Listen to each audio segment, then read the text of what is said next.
Hello and welcome back to our YouTube channel that is Code Munch, and here my name is Manali and I'm here to teach you about the very important interview questions that is asked in many of the interviews as well as it is asked in many of the college exams too.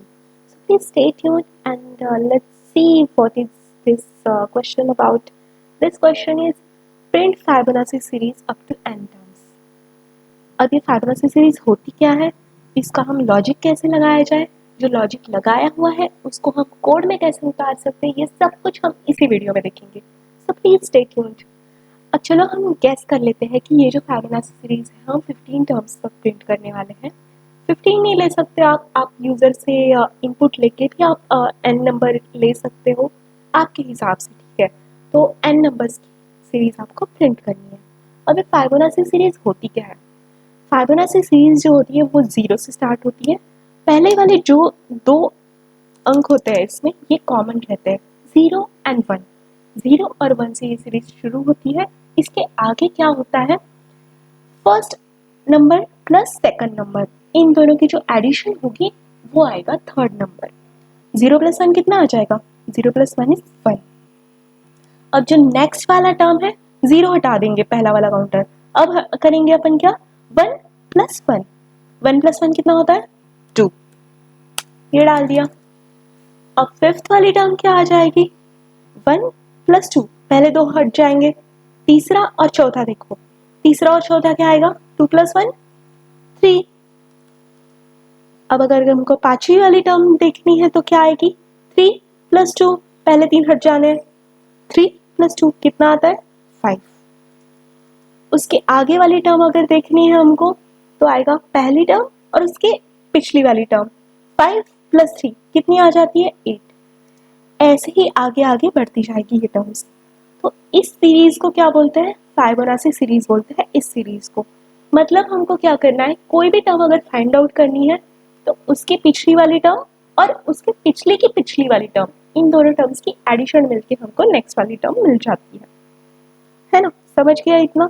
मतलब हम अगर इसका algorithm लगाया जाए, एक simple सा logic अगर हम फाइंड आउट किया जाए तो हमको क्या पता है अभी तक, एक a नाम का वेरिएबल आ जाएगा कि हम उसको 0 लिख लेंगे।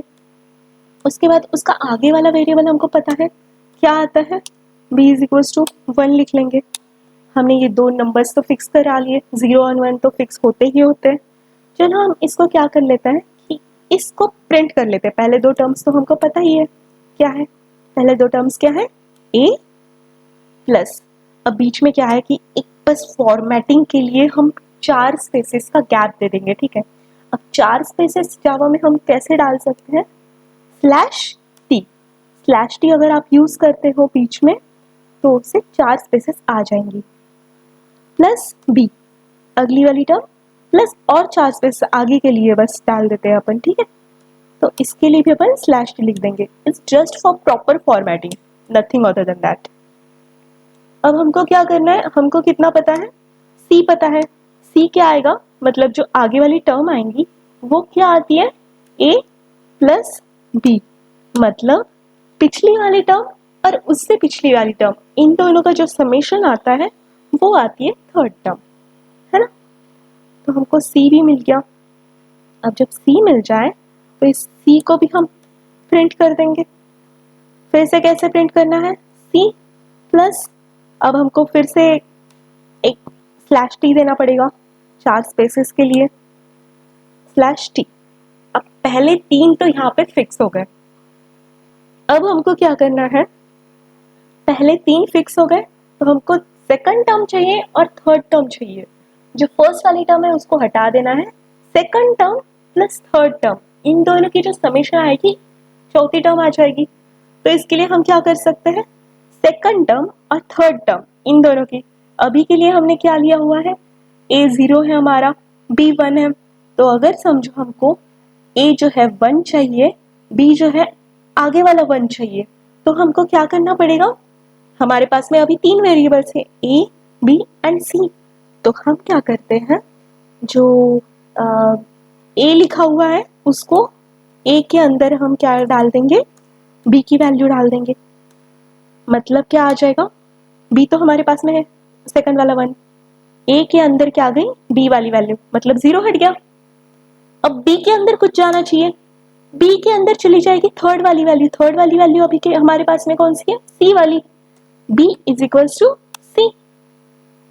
और थर्ड वाली वैल्यू कौन सी होगी, फिर से जो सी खाली हो गया, सी के अंदर अब क्या चली जाएगी, ए प्लस बी, मतलब ये लूप जो है ये लूप फिर से एग्जीक्यूट हो जानी है। तो इसको अगर फिर से अपन को घुमा के यही सेम लूप एग्जीक्यूट करनी है तो हम क्या कर लेते हैं, एक फॉर लूप ले लेते हैं।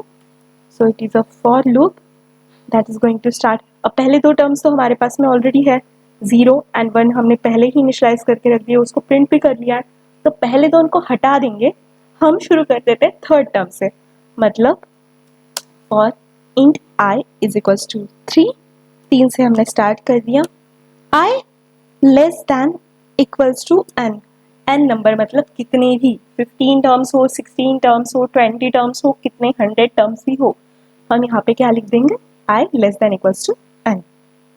आई प्लस प्लस मतलब क्या आएगा, ये काउंटर जो है ये इंक्रीज हो जाते जाएगा। सो ये बन गया हमारा लॉजिक, इससे जो है ताबरासी टर्म्स प्रिंट हो जाएगी। अब आप मेरे बोलने पे भरोसा रखोगे क्या, ये सच में प्रिंट हो जाएगी या नहीं हो जाएगी, चलो देखते हैं अपनी की होती है या नहीं होती है। ये मैंने खोल लिया STS, इसके अंदर मैंने एक क्लास बना ली, जावा क्लास। क्या नाम लिखे अपन जावा क्लास का, कोई भी आप अगर क्लास लिखते हो उसका नेमिंग कन्वेंशन प्रॉपर होना चाहिए, that is class going to start from capital letter और मीनिंगफुल नेम होना चाहिए। तो हम प्रॉपरली नेम देते हैं फाइबोनाची सीरीज। इसके अंदर हमको एक मेन मेथड भी चाहिए रहेगी, मैं खुद से लिखना नहीं चाहूँगी, मैं जो प्रॉपर इसका सिंटैक्स आता है वो आ जाए। क्यों, क्योंकि हमको अभी बस लॉजिक देखना है, इसके सिंटैक्स वगैरह के ज़्यादा ध्यान देने की ज़रूरत नहीं है। अगर आपके पास में ऑलरेडी अगर STS दे रहा है तो फिर ठीक है ना। हमेशा कोई भी अगर आप कोई भी लॉजिक लिखते हो तो उस लॉजिक को आपको एक अनादर मेथड में लिखना चाहिए। मेन के अंदर आप बस और बस उस मेथड को कॉल करोगे, मेन के अंदर बस कॉलिंग वाला मेथड, कॉलिंग वाला लॉजिक होना चाहिए, मेन के अंदर एक्चुअल प्रोग्राम का लॉजिक ना लिखे। This is a good practice to follow. तो इसलिए अपन क्या करते हैं, एक मेथड बना लेते हैं, पब्लिक स्टैटिक। स्टैटिक क्यों, क्योंकि स्टैटिक मेथड से हमको इनको कॉल करना है, मेन स्टैटिक मेथड, तो अपन को स्टैटिक मेथड से इसको कॉल करना है, कोई ऑब्जेक्ट का जरूरत ना पड़े, इसलिए अपन यहाँ पे स्टैटिक ले रहे हैं। तो अपन ऑलरेडी सिस आउट करके प्रिंट कर ले, इसलिए मैं वॉइड रिटर्न टाइप ले लेती हूँ इसकी। आप इंट भी लेके मेन के अंदर आप उसको प्रिंट कर सकते हैं, आपकी मर्जी है, कोई ज़रूरत नहीं है। मैं जो मेथड का नाम लिख रही हूँ यहाँ पे वो लिख रही हूँ फाइबोनाची। इसके अंदर क्या है, मेन मेथड से आ जाएगा एक एन नाम का पैरामीटर पास हो जाएगा, तो मैं यहाँ पे इसके अंदर पैरामीटर लिख लेती हूँ फाइबोनाची एंड एन। अब इसके अंदर अपन को क्या करना है, हमें क्या पता है शुरुआत क्या हो रही है, शुरुआत हो रही है ए से, ए इज इक्वल्स टू 0। अब यहाँ पे ए बी सी ये जो भी है इनको पहले अपन को इनिशलाइज करना पड़ेगा। ए जो है स्टार्ट हो रहा है 0 से, बी जो है वो स्टार्ट हो रहा है 1 से, और जो सी है उसको हम अभी शुरू में क्या लिख लेते हैं, 0 लिख लेते हैं, ताकि हम आगे जाके उसको लिख सके, सी इज इक्वल्स टू 0। अब इतना हो गया तो हम क्या करेंगे, पहले बस सिस आउट कर देंगे।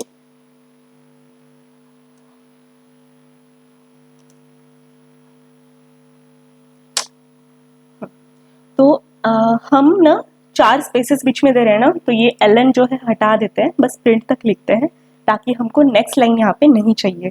हम क्या करेंगे, ए को पुटअप कर देंगे प्लस स्लैश टी, मतलब हमको 4 स्पेसेस मिल जाएंगे इससे, plus b plus slash T.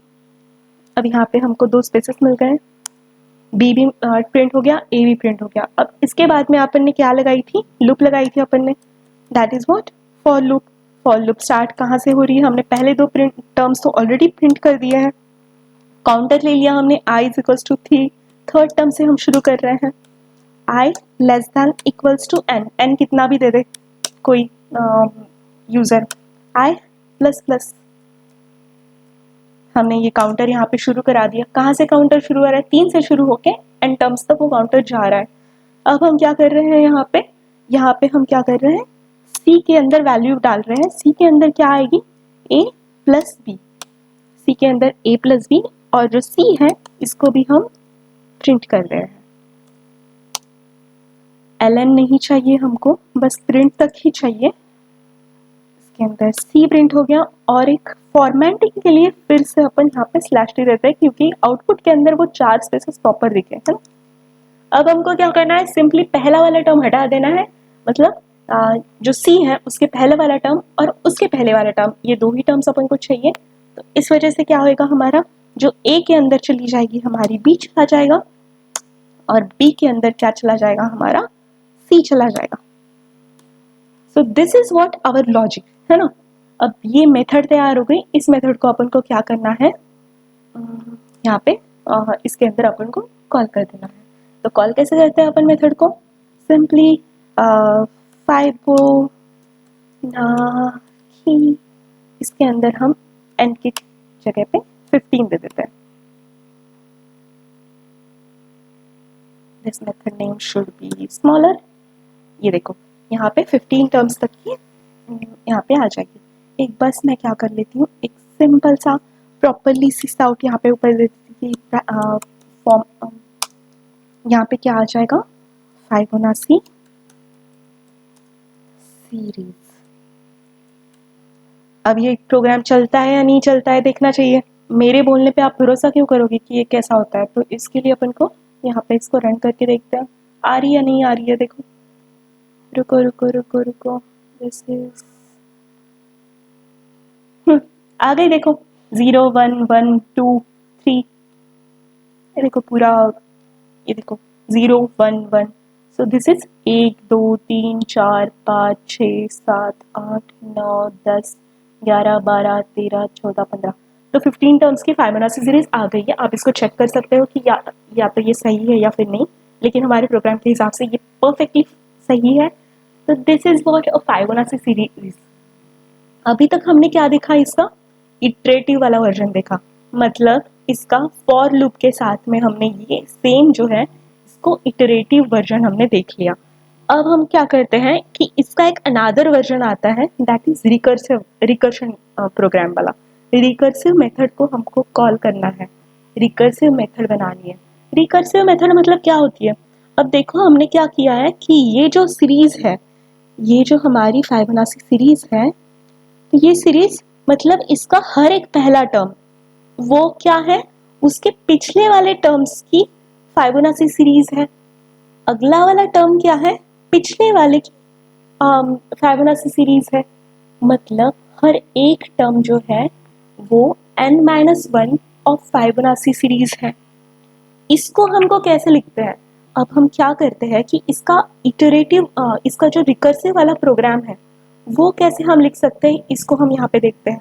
यहाँ पे क्या आ जाएगा, मैं सिंपली क्या कर देती हूँ कि एक फाइबोनाची विथ रिकर्सिव वाली एक मेथड अगर समझो बना ली मैंने,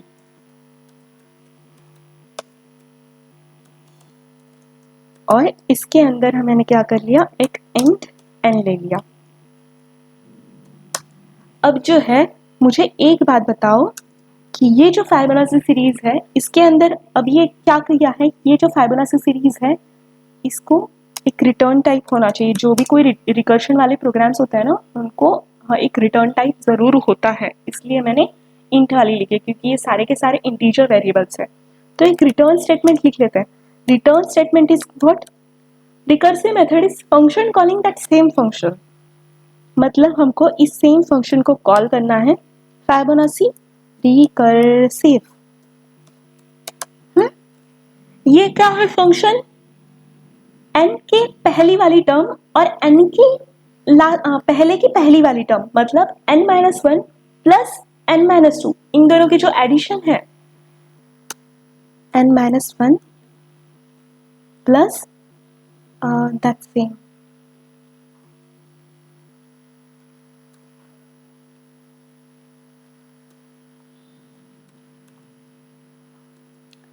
मतलब यहाँ पे मैंने क्या लिखा है कि फाइबोनाची रिकर्सिव का ये सेम जो मेथड है n-1 की फाइबोनाची सीरीज प्लस n-2 की फाइबोनाची सीरीज, इन दोनों का अगर समझो अपन ने समेशन कर दिया तो हमको अगली वाली टर्म यहाँ पे मिल जाती है।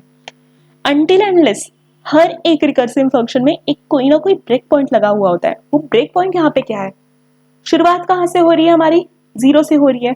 तो मतलब हमने यहाँ पे क्या लिख लिया, if n is equals to 0 तो हमको क्या प्रिंट करना पड़ेगा, रिटर्न 0, 0 आ रही है। अगर फर्स्ट वाली टर्म है वो सीरीज की फर्स्ट टर्म है तो 0 आएगी। If n is equals to 1 मतलब सेकंड वाली टर्म अगर जो है तो क्या आएगी, रिटर्न 1।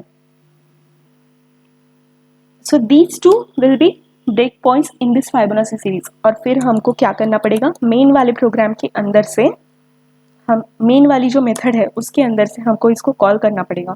और हम इसको कॉल कैसे करेंगे, लूप लगा के कॉल करेंगे यहाँ पे इसको, कि 0 से लेके वो स्टार्ट करें इसको कॉल करना बार बार ताकि n तक जाए।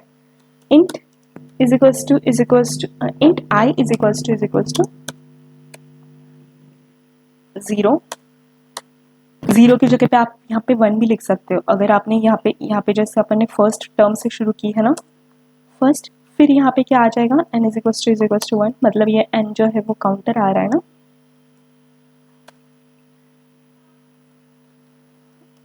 I less than equals to m तक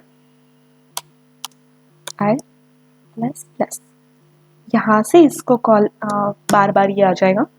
और हम क्या करेंगे कि सिंपली इसको सिस आउट कर देंगे, सिस आउट ऑफ फाइबोनाची रिकर्सिव।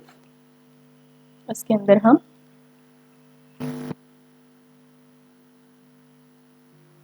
n की जगह पे बस I फॉलो कर रहे हैं, यहाँ पे I प्लस एक बस हमको स्लैश टी देना है क्योंकि प्रॉपरली फॉर्मेटिंग हो जाए, है ना। तो this is what it's recursive program. तो इसको अपन को क्या करना है, दो अप्रोचेस से मैंने बता दिया। एक तो जो है वो इटरेटिव वाला अप्रोच, मतलब ये फर्स्ट वाला अप्रोच, ये जो है ये रिकर्सिव वाला अप्रोच। तो दोनों में से बेटर कौन सा है, बेटर ये इटरेटिव वाला अप्रोच है क्योंकि इसमें ज़्यादा मेमोरी आपको नहीं लग रही है। इस रिकर्सिव वाले में बहुत सारी बार सेम फंक्शन बार बार कॉल हो रहा है, इस वजह से स्टैक के अंदर मेमोरी जो है इसको बार बार मिल रही है। इससे जो है मेमोरी जो होती है बहुत ज़्यादा यूज़ होती है, इसलिए नॉर्मल वाला प्रोग्राम ज़्यादा बेटर है। अगर बेटर क्या है पूछा जाए आपको तो, पर आपको अगर क्वेश्चन स्पेसिफिकली पूछा जाता है कि रिकर्सिव मेथड से इसको लिख के बताओ तो ऐसे लिख के बताना है। अगर आपको स्पेसिफिकली बताया जाता है कि इसको इटरेटिव मेथड से बताना है तो ऐसे बताना है, ठीक है, अपने ऊपर है। पर बेटर कौन सा है, इटरेटिव वाला अप्रोच, ठीक है। अब ये जो रिकर्सिव वाला है इसको अपन फिर से यहाँ पे लिख लेते हैं।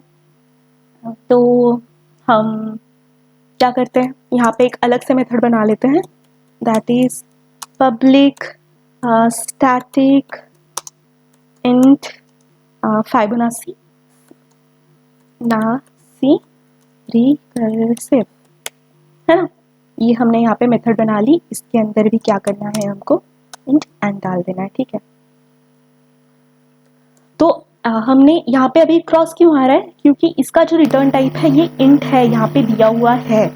तो हमने यहाँ पे पहले रिटर्न स्टेटमेंट लिखी है ताकि ये जो क्रॉस है वो हट जाए। लाल भड़क रंग दिख रहा है कोड में, हमको दिखना अच्छा नहीं लगता है, तो इसलिए रिटर्न क्या करना है हमको,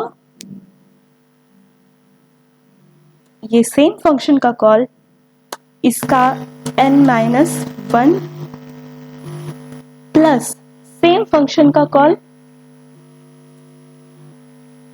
n-2। अब इसमें ब्रेक पॉइंट्स कौन कौन से हैं आपको पता है, यहाँ पे ब्रेक पॉइंट्स यहाँ पे क्या है, sorry, if n is equals to क्या है, फर्स्ट टर्म है अगर समझो ये इसकी, तो आपको क्या रिटर्न करना पड़ेगा, रिटर्न 0। फर्स्ट टर्म कौन सी है, 0 है। सेकंड टर्म क्या है इसकी, sorry, if n is equals to 2, second term क्या आती है इसकी, 1 आती है इसकी सेकंड टर्म, है ना। अब इसको कॉल करने के लिए अपन को क्या करना पड़ेगा, मैं एक बार पहले यहाँ पे क्या कर लेती हूँ, सिस आउट लिख लेती हूँ।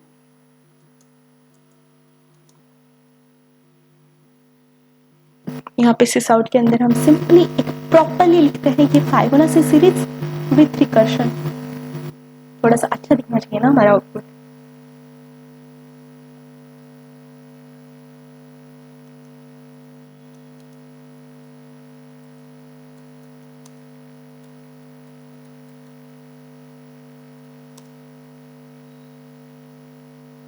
एक लाइन बीच में छोड़ देने के लिए हम लिख लेते हैं, है ना।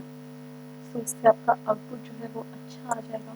अब हमको क्या करना है, इसको कॉल करना है। तो हमको कॉल कैसे करना है इसको, फॉर लूप से हम इसको कॉल करते हैं। फॉर इटरेशंस कहाँ से लेनी है, हमने नीचे 1 लिया था, int i is equals to 1, i is what less than equals to n, n तक लानी है ना इसको, i प्लस प्लस। हम अब सिंपली क्या कर लेते हैं, सिस आउट के अंदर इसको रिटर्न स्टेटमेंट के अंदर इंटीजर वेरिएबल है, इसलिए हमको लिखना क्या पड़ेगा, सिस आउट के अंदर इसको कॉल करना पड़ेगा।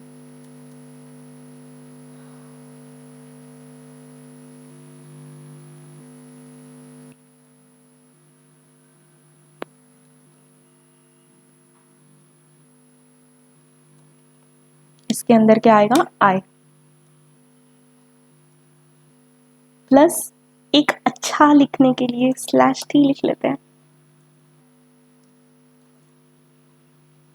इसका जो ln है वो हटना चाहिए, बस प्रिंट आ जाए ना। यहाँ पे क्यों दिखा रहा है भाई, सॉल्व टू n वेरिएबल, हाँ क्योंकि n जो है हमने सीधे 15 लिख दो यहाँ पे हार्ड कोड कर दो, या फिर ऊपर आप क्या कर लेते हो, n इज इक्वल्स टू 15 लिख लो और यहाँ पे n डाल दो, आपके हिसाब से कुछ भी डाल सकते हो। मैंने यहाँ पे सिंपली हार्ड कोड किया हुआ है। अब देखते हैं इसका आउटपुट आ रहा है या नहीं आ रहा है। चलो या तो क्या आउटपुट सेम है हमारा, आउटपुट तो सेम है। इसके बाद में ये जो लाइन आ रही है इसको अपन को फिर से एक बार सिस आउट करके फिर ये लाइन लिखनी पड़ेगी ताकि ये सही से आ जाए। ये जो बीच में ये हमारा डैश डैश आ रहा है, सॉरी फॉर दैट। चलो हम इसको एक बार सही कर लेते हैं।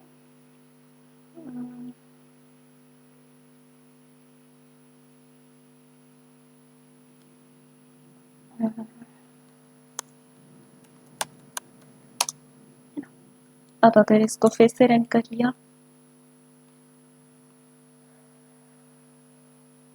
लो आ गया ना हमारा आउटपुट एकदम मस्त।